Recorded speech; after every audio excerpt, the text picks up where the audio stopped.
숨을 깊게 들이마시십시오. 그리고 창가에서 물러나십시오. 지금 당장 당신이 해야 할 가장 중요한 일은 증권 앱의 매도 버튼을 누르기 전에 스마트폰을 내려놓는 것입니다.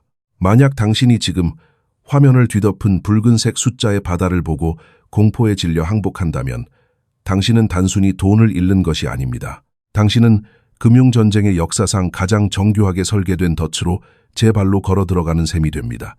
지금 당신은 사냥당하고 있습니다. 그리고 안타깝게도 지금 이 순간만큼은 사냥꾼들이 승리하고 있는 것처럼 보입니다. 2026년 2월 2일 월요일, 시장을 확인하고 있는 당신의 속은 메스꺼울 것입니다. 당신은 지금 단순한 하락장이 아닌 대학살의 현장을 목격하고 있습니다. 금 가격은 중요 지지선을 뚫고 13%나 폭락하여 온스당 750달러 선에서 거래되고 있습니다. 그러나 은은 상황이 다릅니다. 은 시장은 그야말로 뒤뜰로 끌려가 처형당했습니다. 하루 만에 36%가 증발했습니다. 불과 며칠 전까지만 해도 우리는 세 자릿수 가격을 논했고 달까지 갈 것이라는 희망에 부풀어 있었지만 현재 가격은 83달러 부근에서 처참하게 무너져 있습니다. 주류 언론들은 기다렸다는 듯이 귀금속 강세장의 무덤 위에서 춤을 추고 있습니다. CNBC는 거품이 터졌다는 헤드라인을 내걸었고 월스트리트 저널은 현금이 다시 왕이 되었다는 사설을 쏟아내고 있습니다. 그들은 이 모든 혼란을 잠재울 새로운 영웅으로 케빈 워시라는 인물을 지목하며 그에게 감사를 표하고 있습니다. 오늘 그들이 당신에게 주입하고 있는 서사는 아주 단순하고 매혹적이며 그리고 완전히 거짓입니다. 그들은 새로운 통화 보안관인 케빈 워시의 임명이 파티의 끝을 의미한다고 믿게 만들고 싶어 합니다. 그가 유동성을 흡수하고 달러를 구하며 인플레이션을 완전히 분쇄할 것이라고 선전합니다.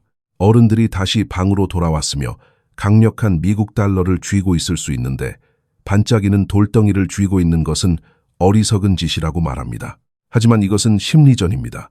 이것은 당신의 부와 당신을 분리하기 위해 설계된 고도의 심리 작전입니다.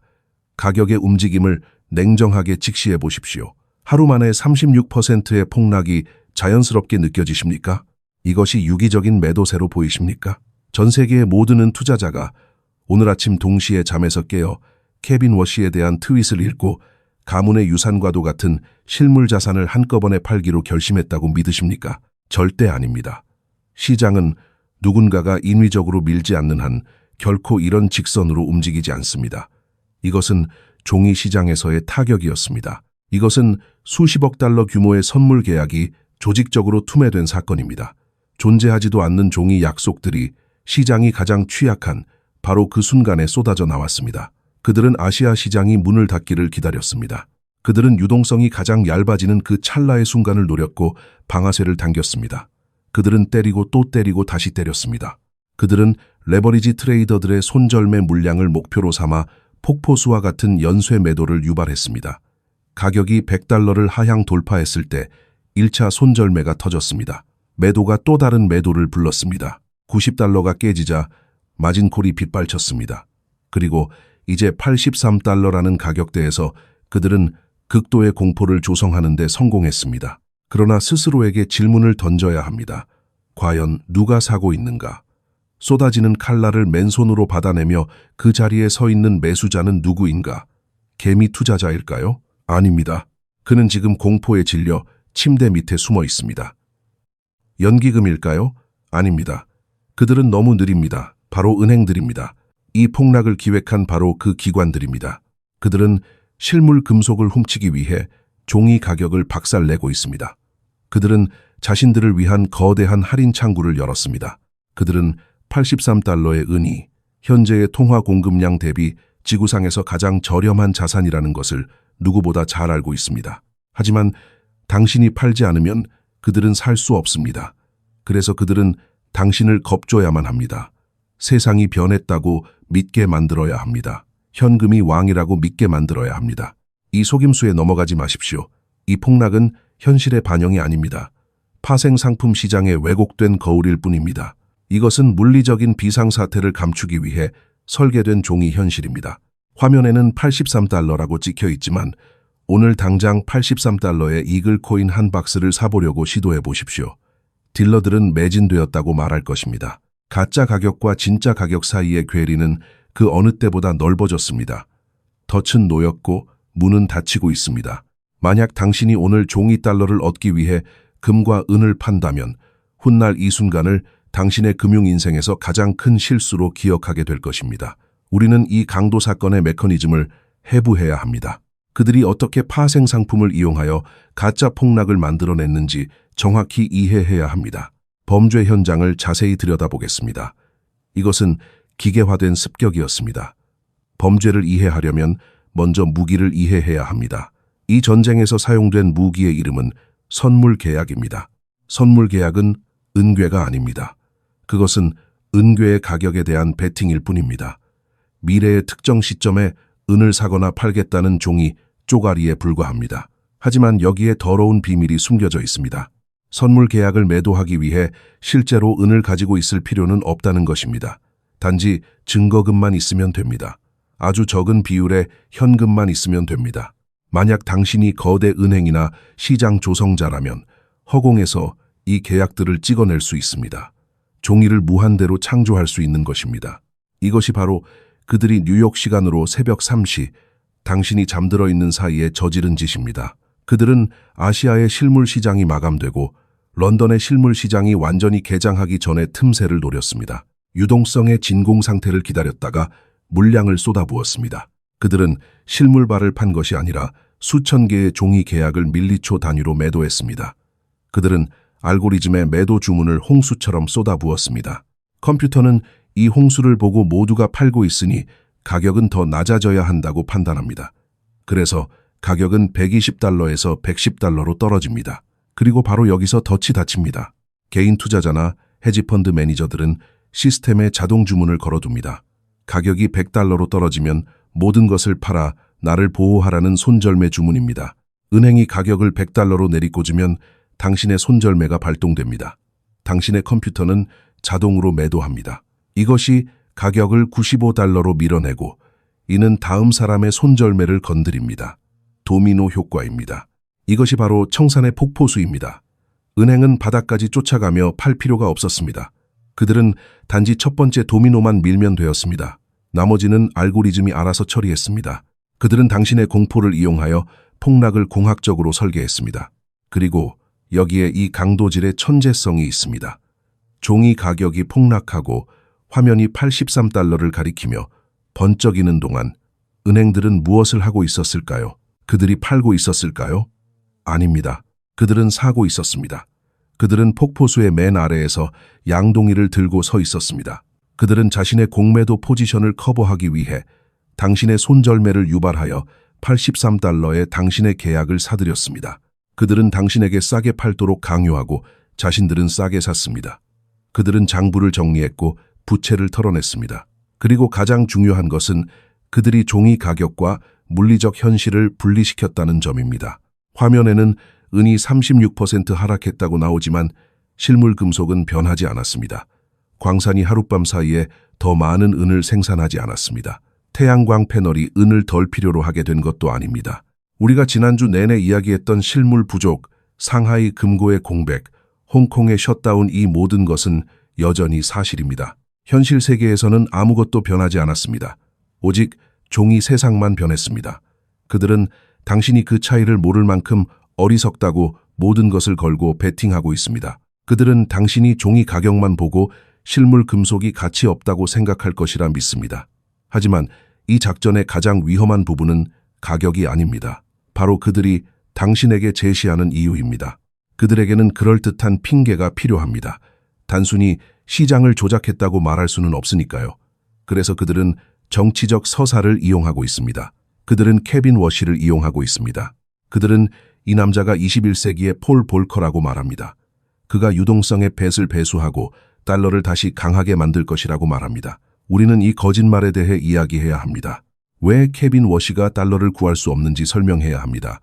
왜 38조 달러의 부채덫이 강력한 통화 정책을 수학적으로 불가능하게 만드는지 설명해야 합니다. 종이 가격 폭락은 단지 메커니즘일 뿐입니다. 함정을 제대로 이해하려면 동기를 파악해야 합니다. 그들은 왜 하필 지금 시장을 무너뜨리는 것일까요? 왜 현금이 왕이라는 서사를 당신의 목구멍으로 밀어넣고 있을까요? 그들은 당신이 거짓말을 믿기를 원하기 때문입니다. 그들은 새로 부임한 책임자 케빈 워시가 마법의 지팡이를 가지고 있다고 믿기를 원합니다. 그가 단순히 손을 흔들어 유동성을 제거하고 인플레이션을 분쇄하며 세계를 폭파시키지 않고도 미 달러의 구매력을 회복할 수 있다고 믿게 만들어야 합니다. 이것이 바로 볼커 신화입니다. 그리고 이것은 금융 역사상 가장 위험한 망상입니다. 역사를 되짚어 보겠습니다. 1980년 폴 볼커는 인플레이션을 잡기 위해 금리를 20%까지 올렸습니다. 그것은 효과가 있었습니다. 고통스러웠지만 작동했습니다. 하지만 결정적인 차이가 있습니다. 1980년 미국의 GDP 대비 부채 비율은 30%였습니다. 오늘날은 120%가 넘습니다. 1980년 국가 부채는 1조 달러 미만이었습니다. 오늘날은 38조 달러가 넘습니다. 문제가 보이십니까?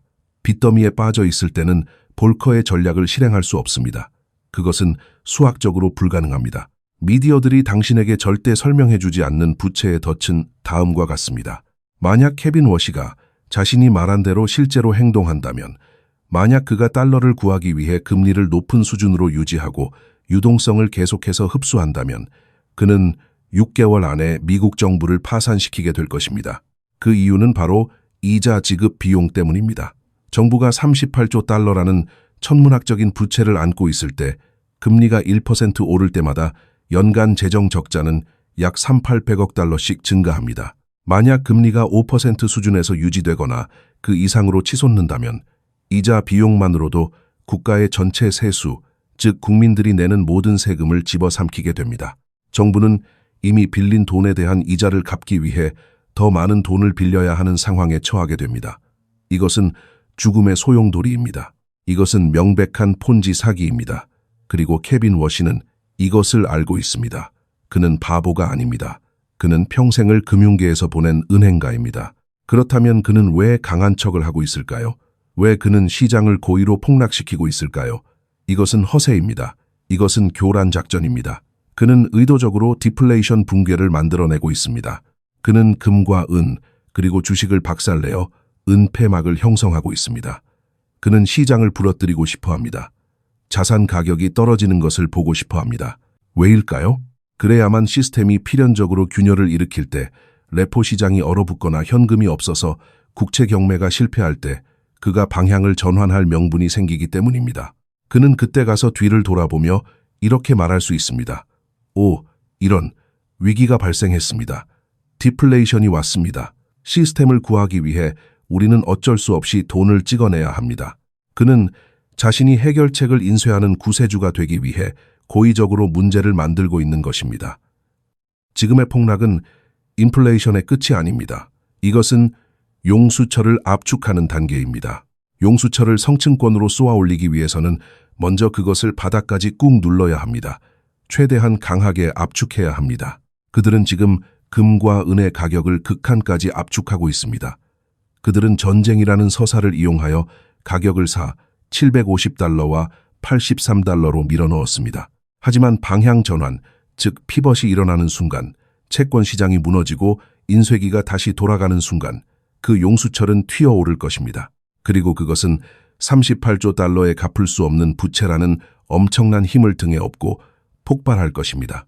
그러니 당신이 현금이 왕이다라는 말을 들을 때 그 말을 번역해서 들어야 합니다. 그것은 현금은 앞으로 약 15분 동안만 왕이다 라는 뜻입니다.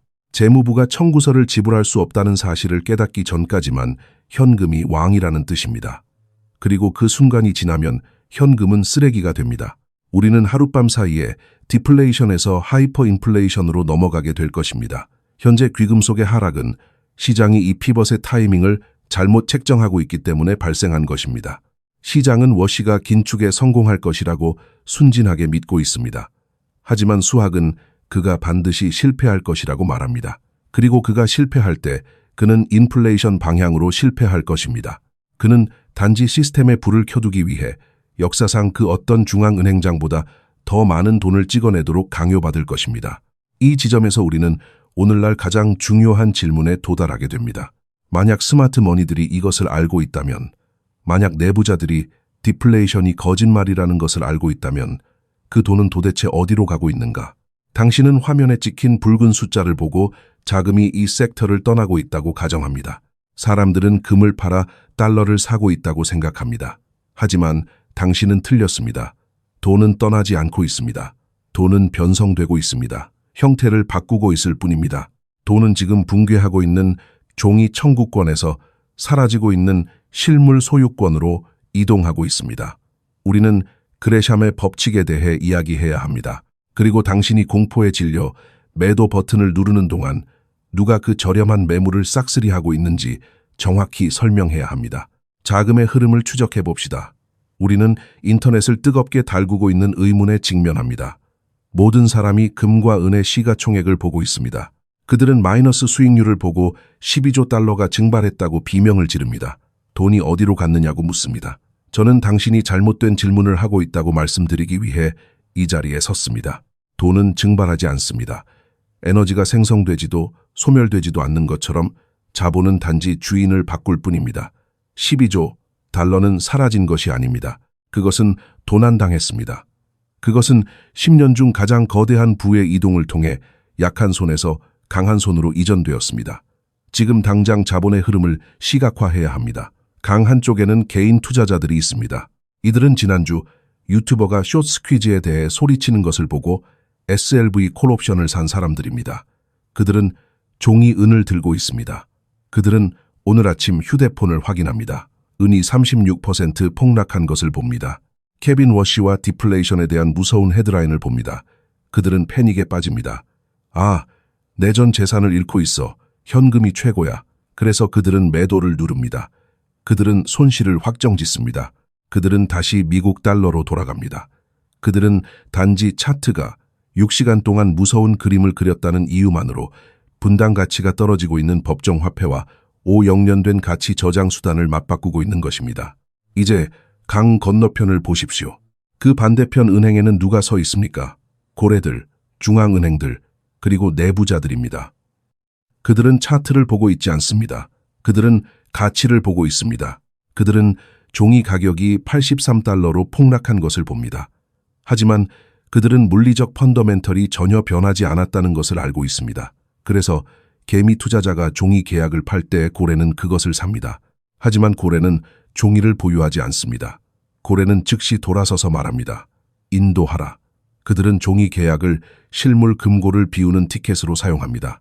그들은 당신의 공포를 이용하여 자신들의 축적을 보조하고 있습니다.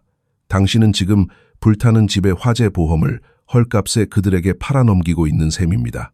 그들은 미소를 지으며 그것을 사들이고 있습니다. 이것이 바로 그레샴의 법칙이 실제로 작동하는 방식입니다. 경제학 원론에 나오는 그레샴의 법칙은 악화가 양화를 구축한다고 말합니다. 보통 이것은 가치가 떨어진 동전과 순수한 금화가 있을 때 사람들이 가치가 떨어진 동전을 쓰고 금화는 저장한다는 의미로 쓰입니다. 하지만 오늘날의 맥락에서 이것은 훨씬 더 사악한 의미를 내포하고 있습니다. 악화, 즉 미국 달러와 종이 파생 상품은 가격을 공격하는 데 사용되고 있습니다. 그러나 이 공격은 양화, 즉 실물 금속이 숨어버리게 만들고 있습니다. 생각해 보십시오. 화면 가격은 83달러지만 당신이 가진 은의 실제 가치가 150달러라는 것을 안다면 당신은 그것을 팔겠습니까? 아닙니다. 당신은 그것을 뒷마당에 묻을 것입니다. 당신은 시장에서 그것을 거둬들일 것입니다. 광산 회사들은 판매를 중단할 것입니다. 재련소들은 공급을 억제할 것입니다. 딜러들은 금고를 잠글 것입니다. 종이 가격이 내려갈수록 이용 가능한 실물 금속은 줄어듭니다. 폭락은 풍요를 창출하지 않습니다. 그것은 희소성을 창출합니다. 그래서 TV에서 매도세에 대해 소리를 지르는 동안 물류 네트워크의 현실은 뱅크런과 다름없습니다. 거래소에서 대규모 실물 인출이 발생하고 있다는 보고가 들어오고 있습니다. 금속은 판매 가능한 등록, 범주에서 떠나 개인 저장소인 적격, 범주로 이동하거나 더 심각하게는 시스템을 완전히 떠나고 있습니다. 그것은 그림자 금고로 들어가고 있습니다. 스위스, 싱가포르, 케이맨 제도에 있는 이 개인 예치소들은 보유량을 보고하지 않습니다. 금속이 그곳으로 들어가면 그것은 사라진 것입니다. 그것은 그리드에서 벗어납니다. 사실상 전 세계 공급망에서 증발하는 것입니다. 이것이 현금이 왕이라는 심리전의 궁극적인 아이러니입니다. 달러를 강하게 보이게 하기 위해 가격을 폭락시킴으로써 그들은 실제로 달러 시스템의 죽음을 가속화하고 있습니다. 왜냐하면 그들은 스마트 머니가 30% 할인된 가격으로 담보물을 빼내갈 수 있도록 허용하고 있기 때문입니다. 그들은 일시적인 디플레이션 그림을 그리기 위해 금고를 비우고 있습니다. 하지만 금고가 텅 비게 되면 83달러에는 아무도 팔지 않아 실물 금속의 흐름이 멈추게 되면 그때 게임은 끝납니다. 그때 가격은 부러지듯 튀어오를 것입니다.